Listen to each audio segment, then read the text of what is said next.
Assalamu alaikum. Good morning, everyone. I'd like to welcome all of you for being here today for the first Rheumatology Made Easy event. And hopefully it's not going to be the only event. We're planning to repeat this event according to your feedback. And just want to let you know that this event will have most of the rheumatologists in Kuwait as speakers. We have 11 rheumatologists, and they will discuss different rheumatological conditions that you will encounter in your daily practice as general practitioner. I just want to introduce the doctors. I have from Mubarak Hospital, Dr. Adel Mhanna. Sorry. Thank you. Dr. Adel Mhanna, Dr. Yasser Ghadhanfar, Dr. Sawsan Hayat, and myself, Dr. Heba Al-Hajri. And from Amiri Hospital, we have Prof. Adel Al-Awadi, Dr. Adib Al-Hirz, Dr. Iman Haji, and Dr. Ali Da'i. From Farwaniya Hospital, we have Dr. Khulud Saleh. And from Jahra Hospital, we have Dr. Fatma Butayban and Dr. Ahmed Al-Anazi. And in this opportunity, I just like to thank Dr. Yasser Ghadhanfar, as Rheumatology Made Easy event is his idea to begin with. And I would like all the primary care physicians for being here today and for their cooperation. And special thanks to Mohammed Ghadhanfar for organizing this event and for his effort. And also a special thanks to our sponsors. Golden sponsor, we have Janssen. Silver sponsor, Algorithm. And bronze, we have Amgen, Aspen, Pfizer, and MDS. And now I just would like to ask Dr. Adel. Dr. Adel Mhanna is a consultant rheumatologist and head of rheumatology unit in Mubarak Hospital. Bismillah ar-Rahman ar-Rahim. Thank you. Bismillah ar-Rahman ar-Rahim. Thanks to Dr. Heba for this nice introduction. First, I would like to welcome you all. So today, our academic activity titled Rheumatology Made Easy. We believe as rheumatologists that one of our mission is to educate the public and the healthcare givers from different specialties about rheumatology diseases. We chose the most common topics and scenarios that might face the general practitioners and the specialists from different fields. We also chose distinguished specialists and consultants from different hospitals. We hope to convey clear and memorable take-home messages today. Your evaluation is important so we know if we should repeat the same activity and how to improve it in the near future. Before I give the mic to Professor Adel Al-Awadi to give his first presentation, I would like to thank the rheumatology team in Mubarak Hospital for their hard work, continuous innovation, and creation. I would like also to thank the sponsors from the pharma for their continuous support. Janssen as a gold, Algorithm as silver, Aspen and Amgen, MSD and Aspen, Amgen, Pfizer, and MSD for their continuous support. Thank you very much. Our first talk today will be approach to polyarthritis, presented by Prof. Adel Al-Awadi, Professor of Medicine and Rheumatology in Kuwait University and Head of Rheumatology Unit in Amiri Hospital.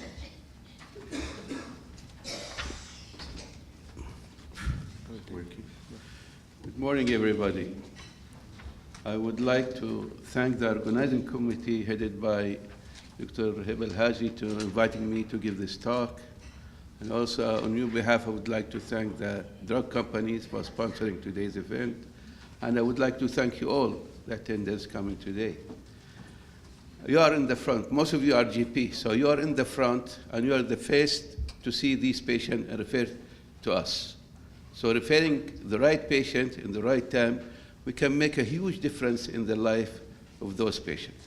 My talk is on approach to patient with polyarticular joint pain. So what's the magnitude of this problem?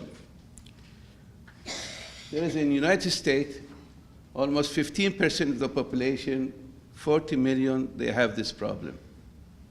And this will increase to 2020, in 2020 to 18.2%, almost 60 million of people will be affected by some sort of musculoskeletal disease.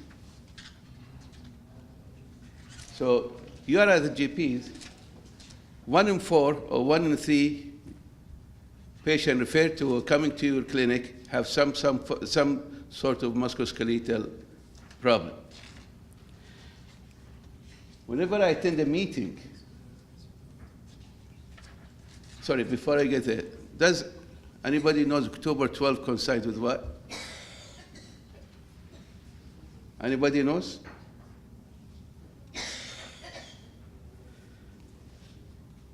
It is World Arthritis Day.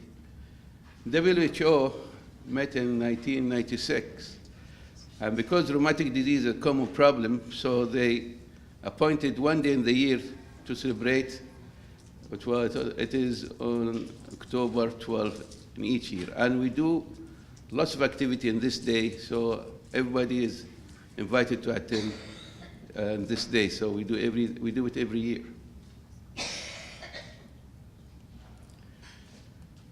Whenever I go to a meeting, they ask us, what's the magnitude of rheumatic problem in your country? So I took the courage to do this study. I did the study in year 2000. To know the true prevalence of musculoskeletal problem, you have to go in the community. This gives you a true prevalence of musculoskeletal problem, not the patient coming to your hospital. This creates a bias to the prevalence of the musculoskeletal problem. So you have to have a tool which is easy to adopt to see the prevalence of rheumatic disease in the community. And we adopted this program called Community-Oriented Program for the Control of Rheumatic Disease. It's a questionnaire put by International League Against Rheumatism and WHO. It's in an English form. And it has the sensitivity and specificity for diagnosing rheumatic disease almost 95%. So I brought this questionnaire, I translated it into Arabic, and it's been validated and it's been published. Anybody wants to see it, it is in the Journal of Rheumatology, year 2002. So you can see this questionnaire and you can use it if you want to do the proof prevalence of any of rheumatic disease. Then I did the prevalence study after we validated this questionnaire, and what we found, you see that Kuwait is the first country to adopt this program in the Middle East. And we interviewed 6,670 people or individuals, the age 15 and above. And the prevalence of musculoskeletal problem was 27%, almost 1/3 of the population, the Kuwaiti population, they complained some sort of musculoskeletal problem. So it's a common problem in Kuwait. When you see a patient with polyarticular joint pain, these are, you have to know, number one, correct categorization of the patient into inflammatory versus non-inflammatory. Then establish the exact diagnosis within their categories, identify complication of the disease, assess the structural damage and the functional disability, recognize the comorbidity condition for the patient. So if you remember the first item, this is enough for you. Leave these four to us. These are the 4 items to us. So we need from you to know who are those patients to refer to us as quick as possible. You have to know how to differentiate between inflammatory and non-inflammatory joint problem. Patient presenting with polyarticular joint pain. It could be from soft tissue rheumatism, that means problem with a tendon, with a ligament, with a muscle, with bursa. It can cause aches and pain. It could be from the joints. We have many joints in the body, can cause polyarticular joint pain. And sometimes they can present as body aches and pain. It could be from the bone. It could be from the muscles. And it could be from the nerves. So it's your task to know the pain coming from what or from where. If it's soft tissue rheumatism, I mean patient has tendinitis, patient has sometimes polytendinitis, tennis elbow, answering tendinitis, degenerative contact bursitis, so all these we see it in the clinic.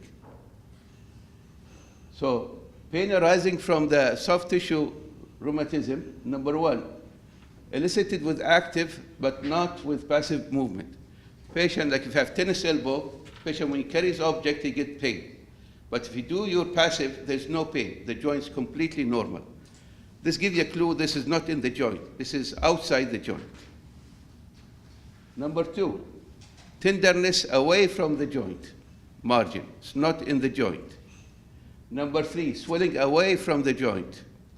Number four, dramatic relief if you give local steroid. If you know that if you have tennis elbow, you inject the lateral condyle, you get dramatic relief after 1 day or 2 days. So this pain coming from not the joint, from outside the joint, and could be the source of the patient. Like 3 weeks ago, somebody referred to me a patient with knee pain, said arthritis. When examined, he has answering tendinitis, which is tendon inserted into the tibial bone.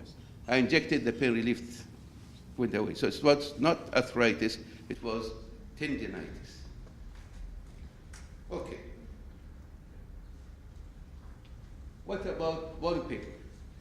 It's called, sometimes can be confused by polyarthritis, especially if it's diffuse bone disease, like metabolic bone disease, patient has osteomalacia, vitamin deficiency, multiple myeloma, or they have bone disease occurring in multiple sites, like metastatic bone disease, or they have multicentric, what we call osteonecrosis or osteomyelitis, can be sometimes confused.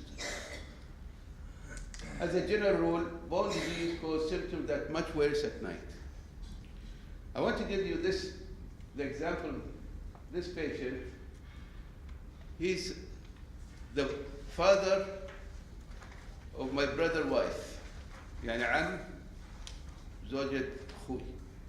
I was invited to my brother's home for lunch, and he was there. He's 72-year-old, presented with new onset of 4-month history of generalized body aches and pain.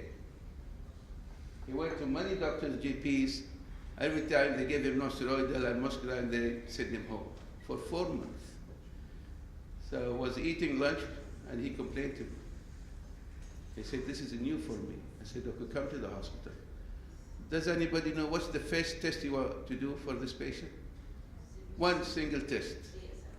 ESR, very good. His ESR was 120. CRP 53. I examined him.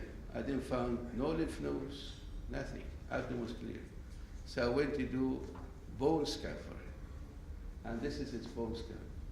You see, hot uptake in all of his bones.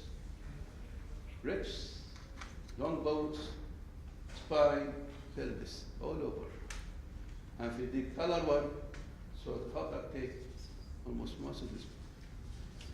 I requested PSA, which is prostate-specific antigen. It was high, and when did biopsy for prostate, it was prostatic carcinoma. And he passed away after 2 years. Now almost 5 years he passed away. So remember, elderly patient presented with new onset of musculoskeletal pain, do for him ESR. It's a simple test. He went many to doctors, nobody did for him ESR. Give you a lesson, So joint pain. Thorough examination, history and physical, you can reach, sorry, yes. Even by history, he was asked properly at the time of pain, night pain, حوالي this part, rest. فمو بس الpain. Oh yeah, the pain, he was complaining. They said he has rheumatism. All of them rheumatism and cinema. Yeah. So good history and physical, you reach diagnosis almost 90% with patient with musculoskeletal problem. 90%. You need only 10% by lab or X-rays to reach the final diagnosis.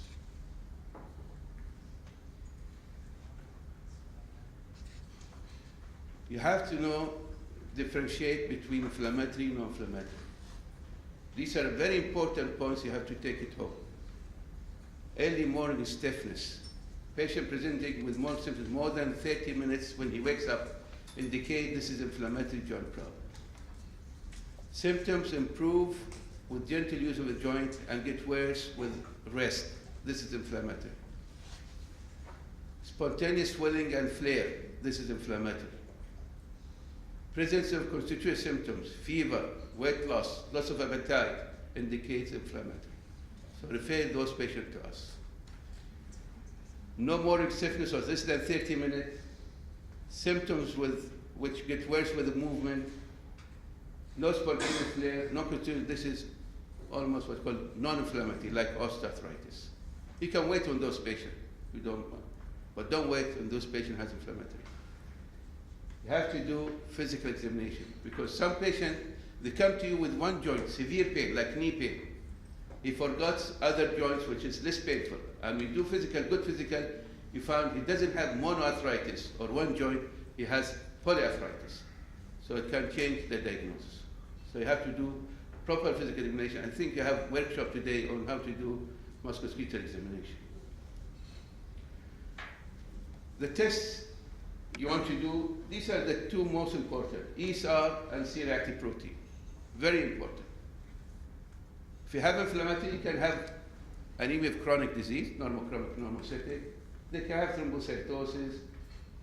They have normal or high white count, or a base albumin ratio, or moderate alkaline phosphatase. These are not important, but do ESR at least or CRP. If it's high, refer those patients to us. The duration of pain, is it 6 weeks and less, or 6 weeks, or